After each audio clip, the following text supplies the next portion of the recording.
Hello, it's Quinn with PTSD While Black. Um, just doing a check in tonight while twisting up my hair.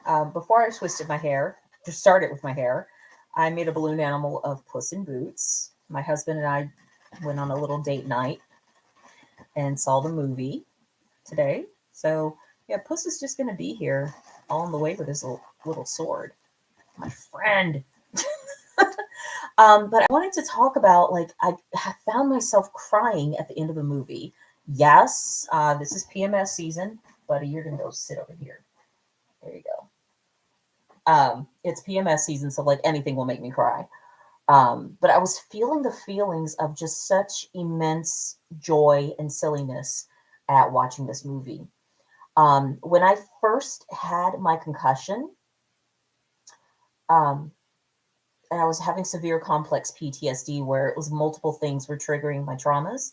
My therapist had me watch cartoon and comedy shows before bed, like no news, no anything like that. And Puss in Boots was one of the cartoon shows on Netflix that we would watch before bedtime.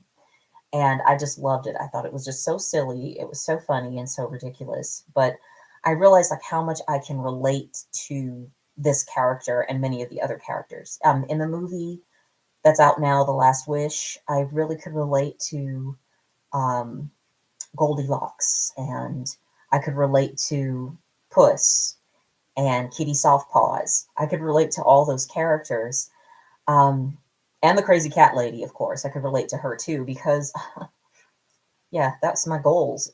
That's my husband and I. That's our retirement goals. Is just to have a house full of cats. Just don't tell the health department.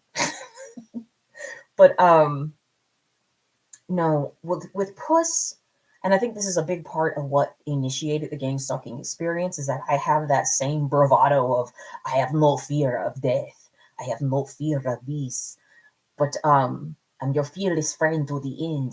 But I'm afraid of being me. I'm afraid of being visible. I'm afraid of uh fatigue. I'm afraid more afraid of my health issues than anything else. But death itself I'm not afraid of. Kind of weird because I'm like, we're all gonna do it. But with regards to, I kind of go, and I think that's part of it. The people who initiated the stalking thought I was just straight out arrogant, but I'm like, ha, this is me. I've learned, especially from surviving my brain injury, that I have to be authentically me, exactly as I am. And that's not going to be suitable for everyone, and that's okay. I don't have to be suitable for everyone. Um, so, so that's a reality that I'm having. And then the other thing that I related into the movie was the need for family, to create family, to be in family. And sometimes your family is the people that you find, not necessarily the people that you're born into relation with. And that's something that's been so important to me for most of my life is a need for family and belonging.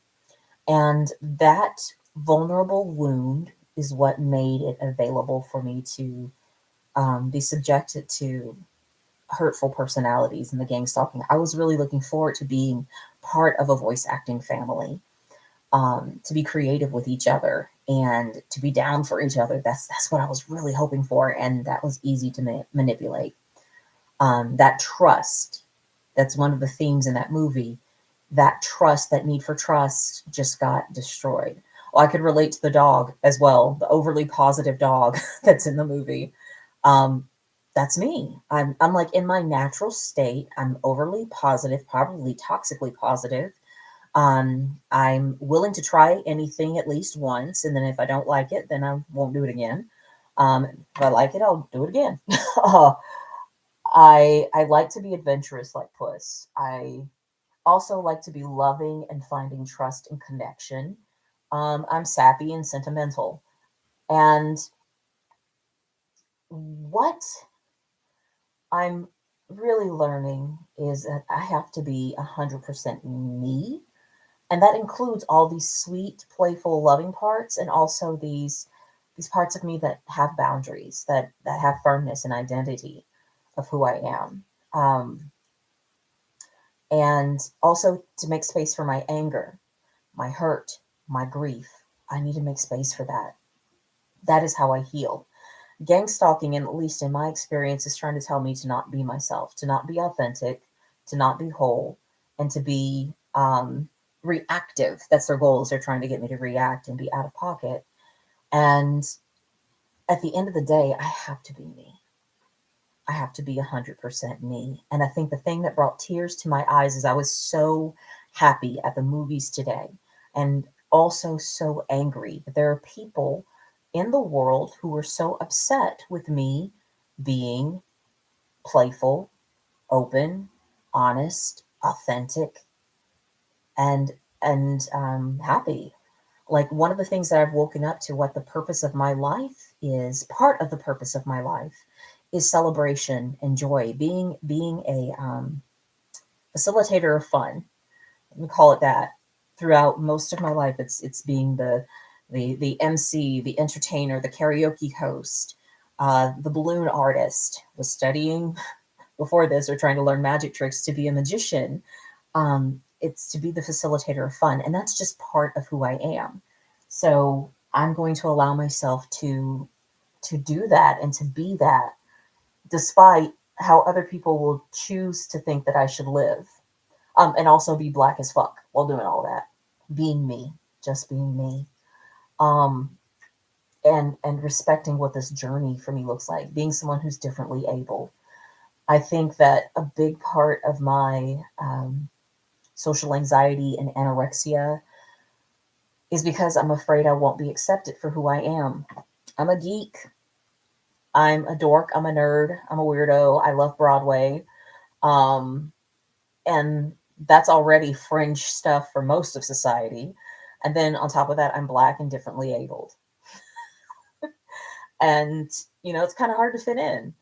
But I want to be authentically me, and I have to create that space, and I have to make space for that family that does accept me for who I am, and also to trust people who are trustworthy. And I love that Kitty Softpaw says something really sweet in that movie, which is like, trusting everyone is what um, just ends up with me having a broken heart. And that's the lesson that I had to learn from my gang stalking situation, is that I tend to be with the toxic positivity and trying to be trusting and trying to take ownership for my part in situations. I create spaces where people can abuse me, where people can harm me. So I'm getting to learn that I only trust those who are trustworthy, only share with those who are worth hearing from, and only be a hero to those who are heroes to themselves. I'm learning that one as well. Um, so I'm grateful for the lessons. I'm grateful for the understanding that's coming into my life. And I'm going to still be authentically me. I'm so funny. I made this like in 25 minutes, just looking at a picture of Puss in Boots. I found some things that I want to do it again. I want to make a better model, but this is like the rough draft. And that's how I want to live my life, is just allow myself to create, to make mistakes and learn from them and do something better next time. That's who I am. And if that's a threat to somebody, ask yourself why. Why is that a threat to you? What does that mean? What do you need to do for yourself instead of trying to take from others?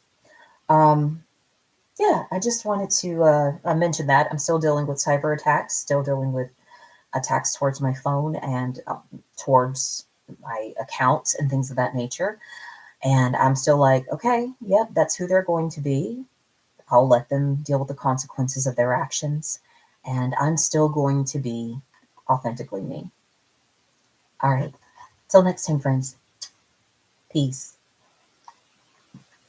With Puss in Boots.